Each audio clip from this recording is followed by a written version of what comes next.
हरे कृष्ण। आज हम श्रीमद् भागवतम के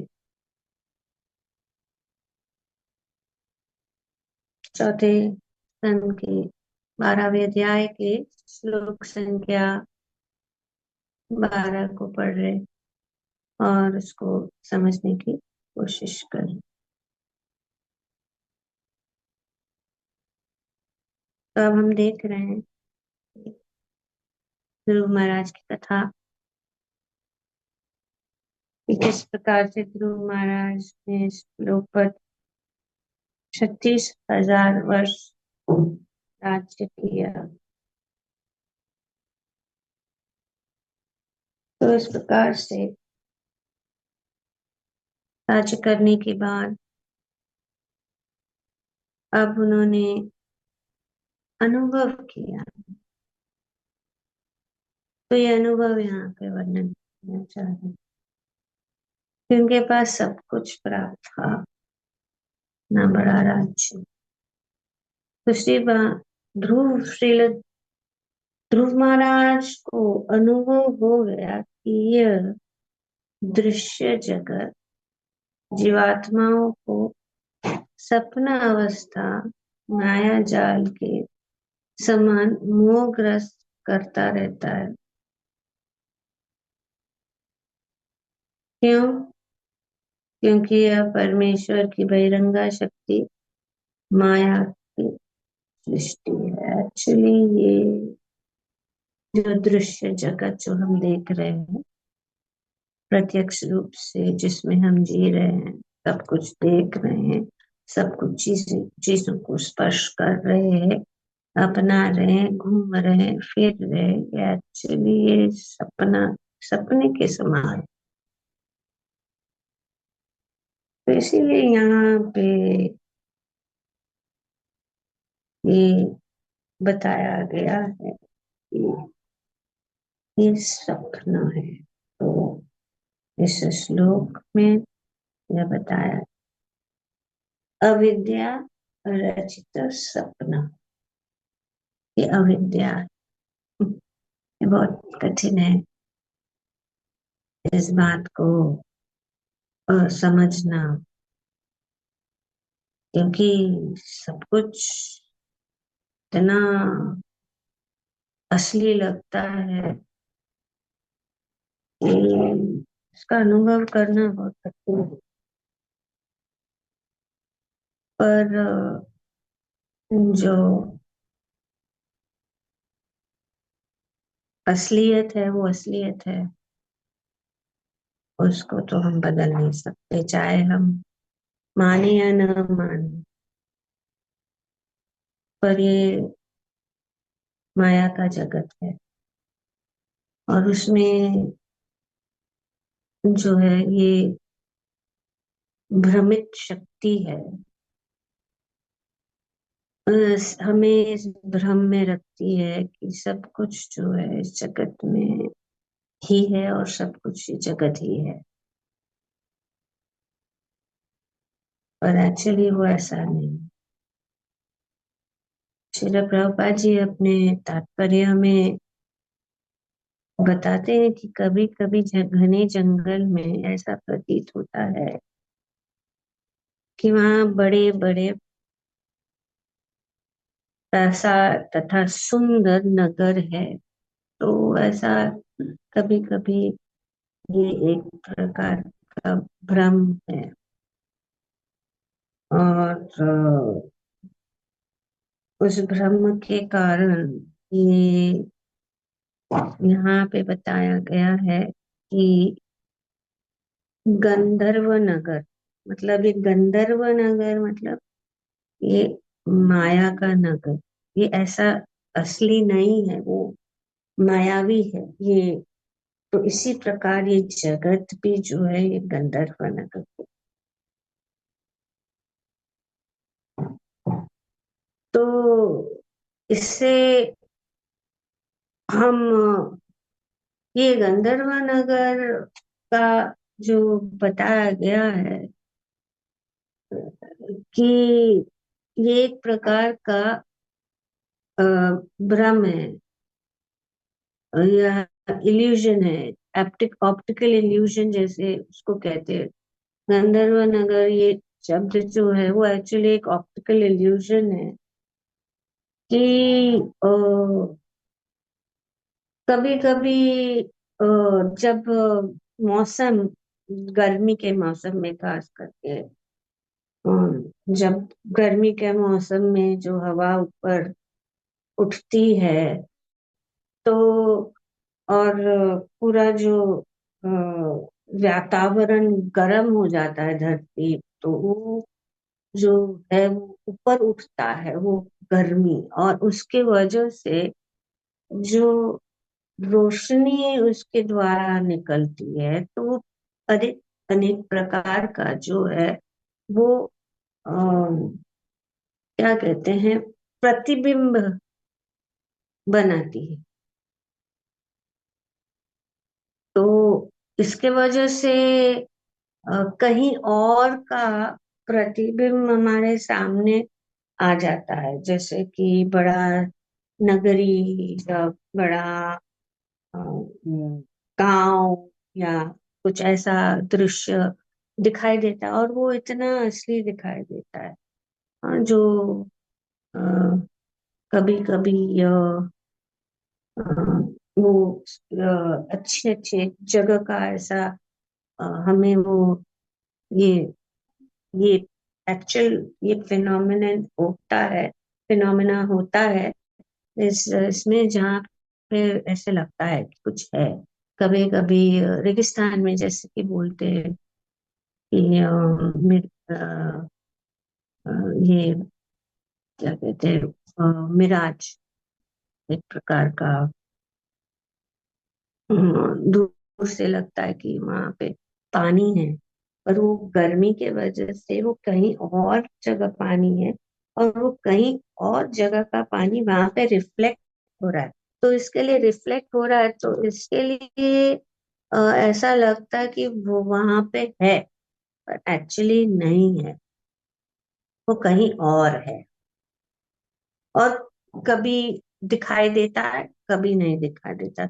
तो ये एक प्रकार का जो प्रभा जी ने दो शब्द यूज किया है कि गंधर्व नगर, तो इसमें बताया गया उसका अर्थ यही है। गंधर्व, गंधर्व कौन है? गंधर्व वो है कि उनके उनमें शक्ति होती है कि कभी वो प्रकट होते, कभी वो अपने आप को अदृश्य भी कर सकते हैं। तो एक गंधर्वों का एक प्रकार का गुण होता है, और फिर उनमें अनेक अनेक शक्तियां भी, वे उड़ भी सकते हैं ऐसे। तो इसीलिए वे अदृश्य हो जाते हैं। तो उसके लिए ये शब्द गंधर्व अ, जो माया का इस प्रकार से जाल है ये, तो ये माया का जाल, ये जो भौतिक जगत है ये एक प्रकार का माया का जाल है। तो गंधर्व, हरी हरी माता, हरी बोल माता जी, माता जी your video is off. oh, I can't, I'm listening on the phone, I don't know how to No, get. as long as you are aware of it, I just thought that you didn't know. Okay, Okay, it is working, but okay, now I can see. now. Hmm. So ये गंधर्व जो, sorry, but I'm on the phone, so I'm not able to. um, We can see you now, Mata ji. see. तो ये एक प्रकार का एक optical illusion है जो अपने को ऐसे सामने आ जाता है। तो इस प्रकार ये इस तो इस परिभाषित शब्दों में गंधर्व नगर कहते हैं इसको। गंधर्व नगर मतलब ये अ, अस्थाई है नहीं, कभी दिखता है कभी नहीं दिखता। और इसके विषय में भी भगवान ने भगवत गीता में बताया बताया है 15वें अध्याय में, ऊर्ध्वमूल अधः शाकम, की ये जो भौतिक जगत है वे प्रतिबिंब है।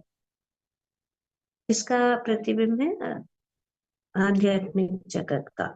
और इस आध्यात्मिक जगत में जो कुछ भी है, जैसे कि प्रतिबिंब में वो रिफ्लेक्शन है, वो रिफ्लेक्शन में सब कुछ दिखता है ना। जो भी है वहां पे, जैसे कि पेड़ है या अच्छे अच्छे भवन है या जो कुछ भी है वहां पे ऐसे के ऐसे दिखता है। पर ये प्रतिबिंब है, इसके लिए ऊर्ध्व है। मतलब प्रतिबिंब जो है ऊर्ध्व है, वो हमेशा के लिए नहीं है। क्योंकि वो कभी कभी रहता है, कभी कभी नहीं रहता। और इस भौतिक जगत भी ऐसा है कि हमेशा के लिए नहीं है। अपना माया के द्वारा जो ये रचित है, वो एक प्रकार का समय है, हमेशा के लिए नहीं है। तो इसीलिए यहाँ पे जो कुछ भी चीज है और हम देखते हैं, सब कुछ चीजें जो यहाँ पे है वे क्षणिक ही है। ठीक है? तो ये इसको कहते हैं गंधर्व। तो ध्रुव ने महाराज ने ये अनुभव किया कि ये दृश्य जगत जीवात्माओं को स्वप्न अवस्था, तो ये हम एक्चुअली स्वप्न अवस्था में। तो इसीलिए स्वप्न अवस्था में से हमें जागृत होना है, जागना है ना। जैसे कि अ, शास्त्र में बताया गया है कि तमसो मां सद्गमय, तो ज्योतिर्गमय। तो ये अंधकार से हमें जो है, ये तब यहाँ पे बताया गया अविद्या, अविद्या। तो ये अविद्या क्या है? ये अंधकार जो हम नहीं जानते। तो इससे हमें बाहर निकलना है।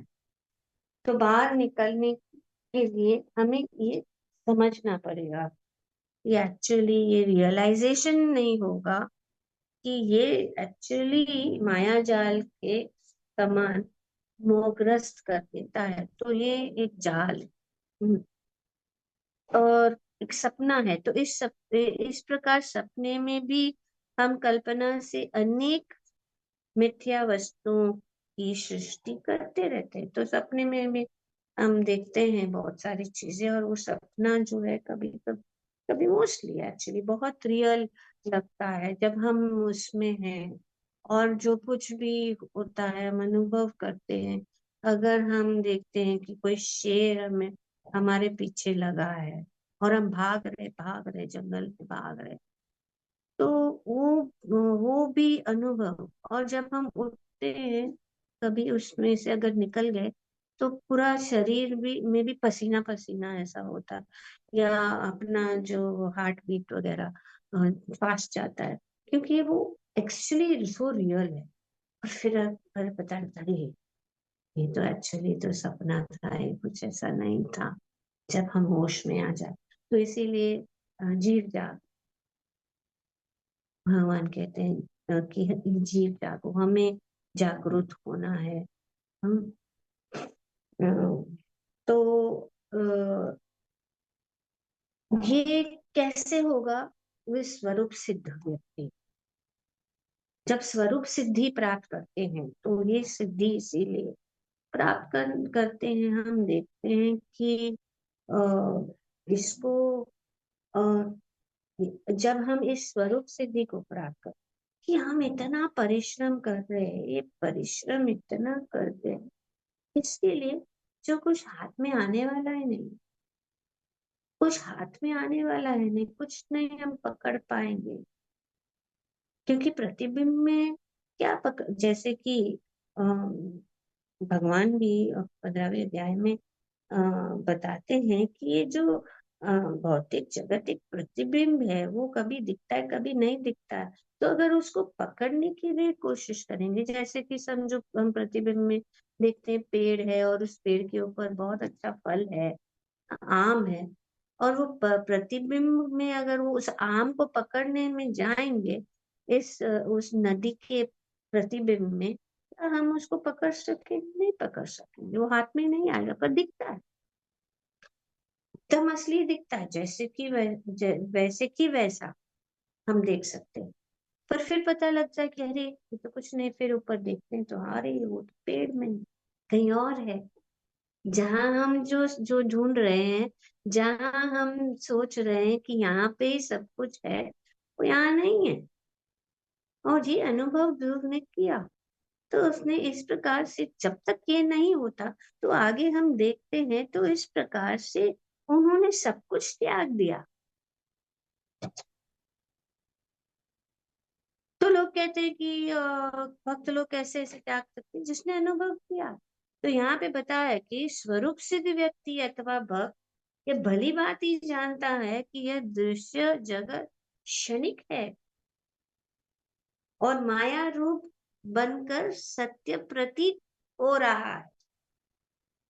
तो इसीलिए कृष्ण भगवान कहते कि, और हमारे आचार्य भी कहते, असत्य सत्य कोरी मानी। असत्य को सत्य मान रहे हैं। यही एक बड़ा प्रॉब्लम है, और इसकी वजह से हम इस जाल से निकल नहीं पा। तो यह माया जाल से, माया जाल के सदृश है ये सब जो माया जाल, किंतु इस छाया सृष्टि के पीछे वास्तविक रहती है, और वास्तविकता रहती है, और वह है आध्यात्मिक जगत। तो ये माया का जाल, ये पर्दा को बाहर जब निकल जाता है, ये सब जो आवरण है, उस आवरण के जो, वहां से हम बाहर निकल जाते हैं, जैसे कि जहाँ ये पृथ्वी जल आकाश वायु जितना भी, और जितने भी तत्व है, उनसे बाहर निकल जाते हैं। तो ये सब, तो भक्त तो आध्यात्मिक जगत में रुचि रखता है, उसके पीछे ये, उसके छाया में उनकी रुचि नहीं रहती है। तो ये छाया आध्यात्मिक जगत,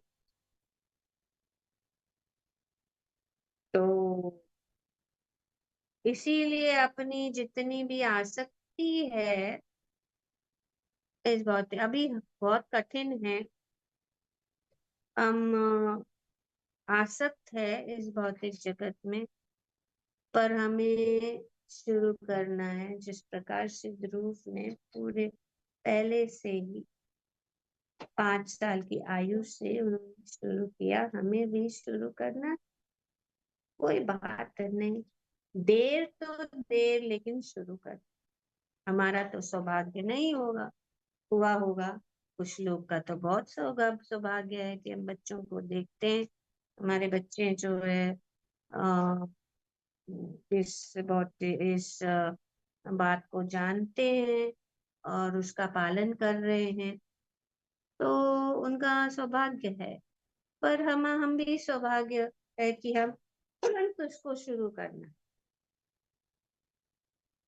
अभी, इस समय, कि हमें अपनी इस भौतिक जगत के प्रति जितनी भी आसक्तियां हैं उनको हमें कम करना है। अपने परिवार में, जैसे कि आगे के श्लोक में ध्रुव महाराज ने धीरे धीरे ये अ, अपना राज्य, अपना शरीर, अपने परिवार, संतान, मित्र, सोना चांदी, घर बार, जो भी है, ये धीरे धीरे जो भी आसक्ति है उनसे हमें मुक्त होकर, उसको ऐसा नहीं है कि कुछ नहीं करना, हमें भगवान के ऊपर समय देना है, भगवान के ऊपर ज्यादा समय देना, हमें भगवान के विषय में अपने जीवन को भक्तिमय बनाना है। और ये भक्तिमय जीवन ही, ये भक्ति ही है जो इस माया जाल को नष्ट कर सकती है।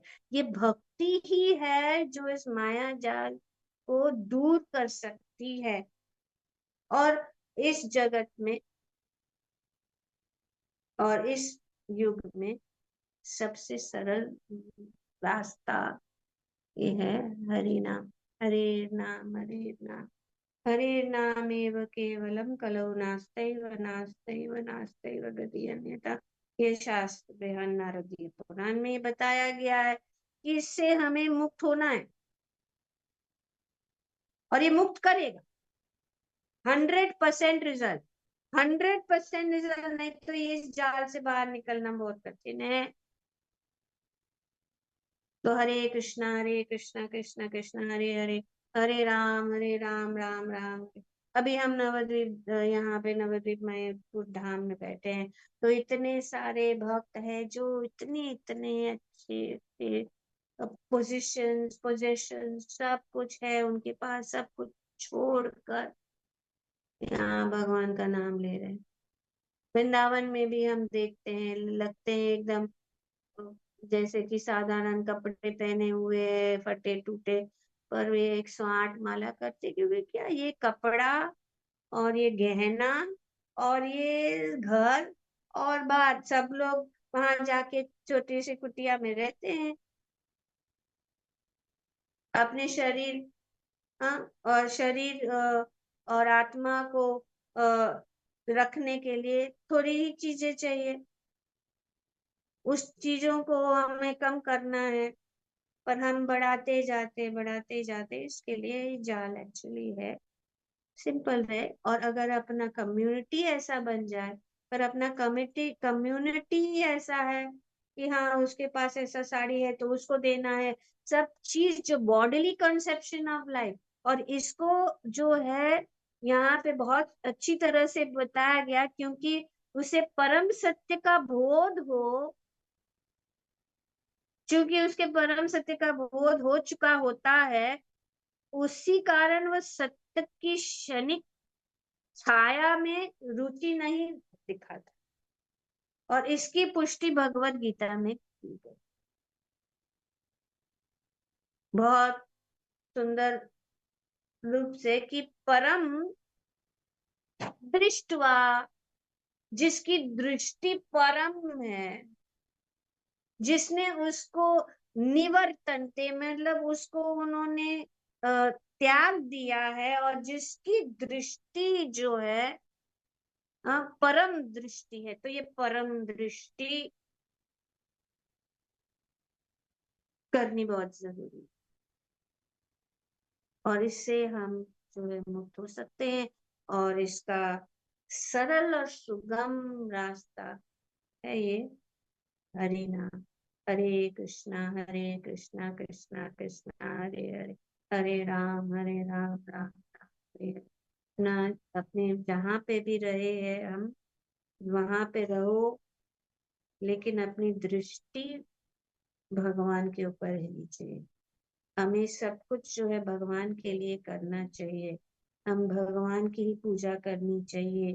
भगवान, और ये बात जो है भगवत गीता में भगवान ने बहुत अच्छी तरह से बता बताते कि किस प्रकार से हम भक्ति कर सकते हैं।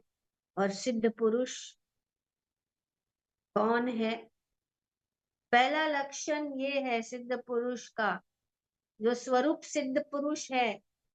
पहला लक्षण ये भगवत गीता के 5वें अध्याय के 20वें श्लोक में बहुत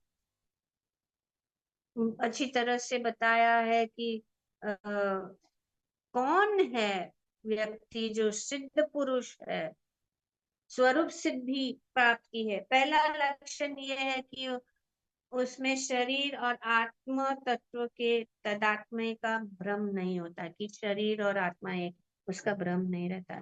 वह यह भली भांति जानता है कि मैं ये शरीर नहीं हूं, अपितु भगवान का एक अंश हूँ। दूसरा, तीसरा, अतः कुछ प्राप्त होने पर न तो उसे प्रसन्नता होती है, और न शरीर की कुछ हानि होने पर शोक होता है। क्योंकि ये क्या है, ये अभी एक दृश्य है, ये एक सपना आके गया, तो उसका कौन सोचता है ज्यादा। तो कुछ भी प्राप्त करता है तो प्रसन्नता, ठीक है, हमारे भाग्य के अनुसार हमें ये मिला है, अच्छा मिला है, अच्छा है। अगर हमारे भाग्य के अनुसार हमें बुरा मिल रहा है तो बुरा है, तो इसको सहन कर लो, निकल जाएगा सब कुछ। क्योंकि ऐसे भी कुछ ये बहुत भौतिक जगत, फैंटेस्मगोरिया, फैंटेस्मगोरिया मतलब it is not, it is just not always, वो चेंज होता रहता है, constantly changing. So this whole thing is a big phantasmagoria, is what Prabhupada says. तो कुछ प्राप्त होने पर न तो उसे प्रसन्नता होती है, न ही शरीर की कुछ हानि होने पर शोक होता है। चौथा, मन की यह स्थिरता, स्थिर बुद्धि या आत्म बुद्धि कहलाती है। तो इसको आत्म बुद्धि, स्थिर बुद्धि कहलाती है। ये तत्व है, इसको जानना चाहिए। तत्व को ही नहीं जानेंगे तो कैसे हम समझेंगे। अतः वह न तो स्थूल शरीर को आत्मा मानने की भूल करने में मोहग्रस्त होता है, और न ही शरीर को स्थायी मानकर आत्म के अस्तित्व को ठुकराता है। तो ये बहुत इंपॉर्टेंट बात है। वो स्थूल शरीर को आत्मा नहीं मानता, तो भूल नहीं करता, वो मोहग्रस्त नहीं होता, और न शरीर को स्थायी मानकर आत्मा को अस्थायी को ठुकराता है। तो 6, इस ज्ञान के कारण वह परम सत्य अर्थात ब्रह्म परमात्मा तथा भगवान के ज्ञान को भली भांति जान लेता है। तो ये भगवान को जान लेता है, जो भगवान को जान लेता है वो सब कुछ जान लिया। इस प्रकार वह अपने स्वरूप को जानता है और परब्रह्म से हर बात में तदाकार होने का कभी यत्न नहीं करता। तो वो ऐसा नहीं सोचता कि हम एक हो जाएंगे परब्रह्म से। इस ब्रह्म साक्षात इसे ब्रह्म साक्षात्कार या आत्म साक्षात्कार कहते हैं। ऐसी स्थिर बुद्धि कृष्ण भावना मृत कहलाती है। तो इस ऐसी स्थिर बुद्धि जो है कृष्ण भावना अमृत कहलाती है। तो कृष्ण भावना, तो ये बहुत ही महत्वपूर्ण बात बताया गया है कि किस प्रकार से हम इस सिद्ध अवस्था में सिद्ध पुरुष बन सकते हैं, सिद्ध व्यक्ति, स्वरूप सिद्ध व्यक्ति। तो बहुत सारा बार शास्त्र में बताया गया स्वरूप सिद्धि को प्राप्त करना। स्वरूप सिद्धि यही है, ये दृश्य जगत क्षणिक है और आध्यात्मिक जगत में हमारा एंट्री।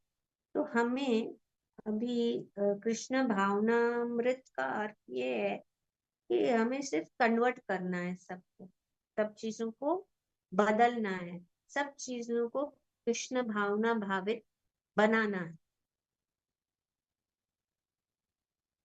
जैसे कि आप लोग बता सकते हैं कैसे, कौन बता सकते हैं कुछ उदाहरण?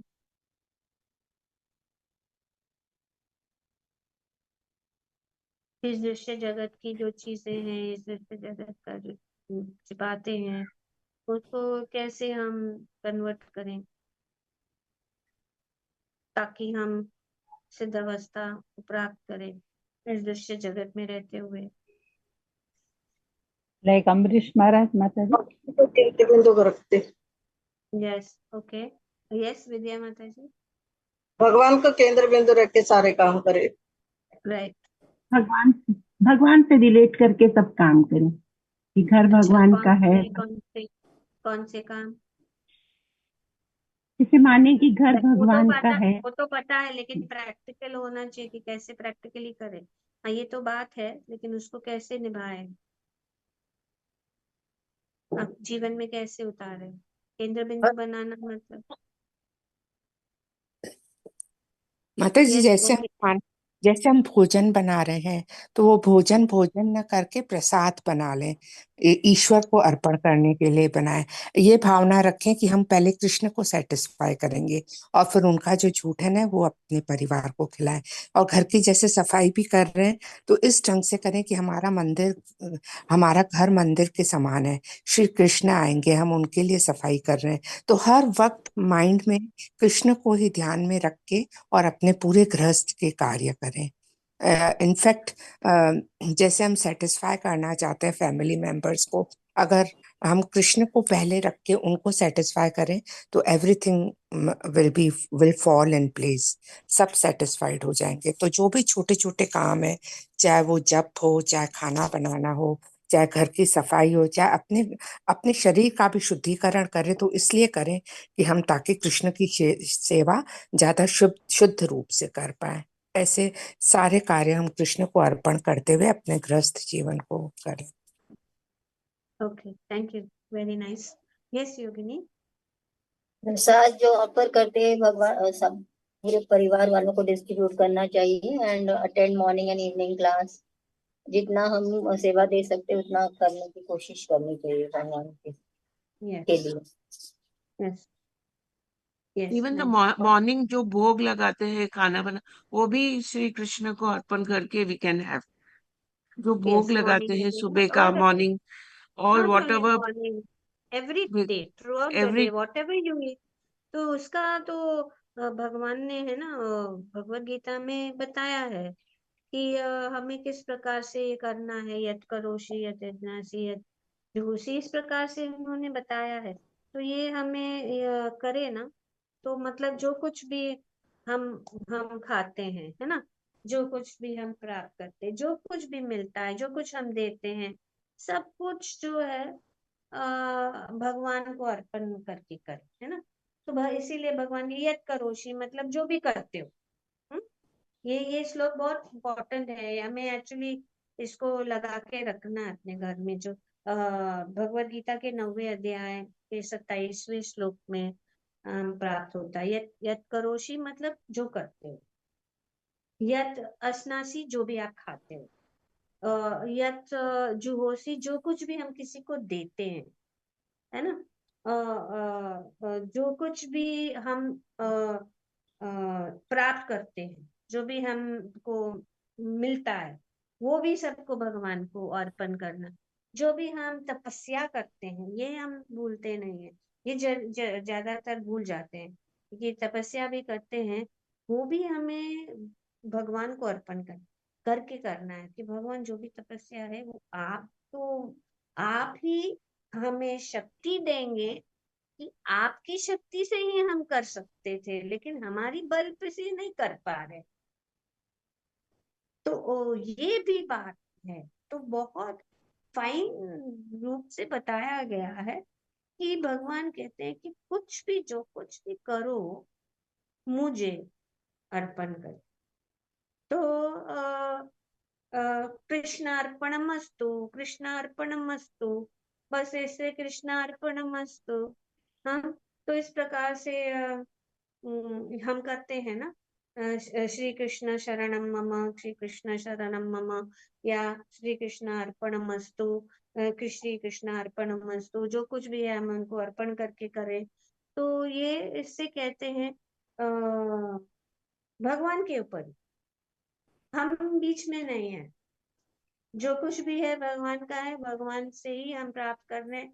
हम ऑफिस में भी जाते हैं, हम श्वास ले रहे हैं, हम चल रहे हैं, फिर रहे हैं, हम भगवान से को हर बार कृतज्ञता व्यक्त करनी कि भगवान आपकी शक्ति से हम, आपका ही बल है, हमारे में अगर कुछ भी क्षमता है वो भी आपसे ही प्राप्त है।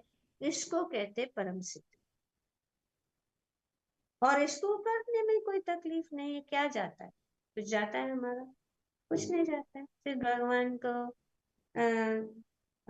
सब कुछ मान के जब हम बोलते हैं केंद्र बिंदु बनाना, मतलब किस प्रकार से, ठीक है ना, समझ में आ गया। तो बहुत सरल है। और दूसरी बात, तो ये तो इस भौतिक जगत में जीने का काम है, लेकिन दूसरा है पार करने का। भौतिक जगत को पार करने का भी हमारे पास यंत्र है, हमारे पास वो है हरे नाम हरे कृष्ण का महामंत्र का जाप। हरे कृष्ण महामंत्र का जाप और अपना जीवन इस प्रकार से करो तो एवरीथिंग विल बी फाइन। कल कुछ जो हमारे अजय का शादी हो रहा था तो उन्होंने मुझे बोला कि मैंने अपने वाइफ को बोला है कि सब कुछ कॉम्प्रोमाइज हो सकता है लेकिन मैं कॉम्प्रोमाइज भक्ति का नहीं कर सकती, मेरी सेवा और ये इसको कॉम्प्रोमाइज नहीं कर सकती। सीधी क्लियर बात। तो पहले से एक्सपेक्टेशंस राइट होने चाहिए। अगर हम कुछ भी कार्य कर रहे हैं तो expectations, I was very happy to see here that. So then I even told her that you make sure that this is not lost. That is all I ask from you, because if he is required for seva, he is required for seva. Because it's always the, when the wife is not having this thing understanding, then the wife pulls the husband's hand back and say, no, you cannot go. That is house responsibility. And actually it can be done, but sometimes there is. We can make adjustments, but ऐसा नहीं है ना कि totally we get lost in. Slowly we can try to somehow or the other, किसी न किसी तरह से हमें हमारे जीवन में कुछ योगदान होना चाहिए भगवान की भक्ति की ओर, यथा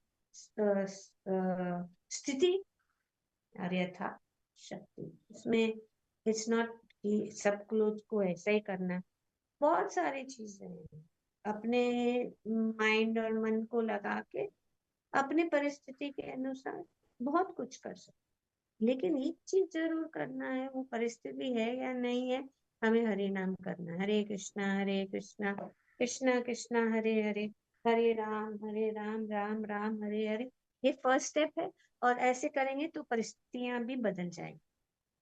ठीक है, क्योंकि ये प्रार्थना ही है कि हम भगवान की सेवा के लिए प्रार्थना कर रहे हैं। हरे कृष्णा महामंत्र का अर्थ यही है कि my dear lord please engage me in your service, कि भगवान मुझे आपकी सेवा में रखिए हमेशा। तो ये प्रार्थना है। तो इसीलिए जब ऐसा होगा सब ठीक हो जाएगा। तो मूल जो है वो है ये हरि नाम, हरे कृष्णा कृष्णा कृष्णा हरे हरे, हरे राम राम राम हरे। तो इसीलिए हमारे आचार्य कहते सुखे दुखे भूलो ना को, वरने हरि नाम करो। Thank you very much. ग्रंथराज श्रीमद् भागवतम की जय।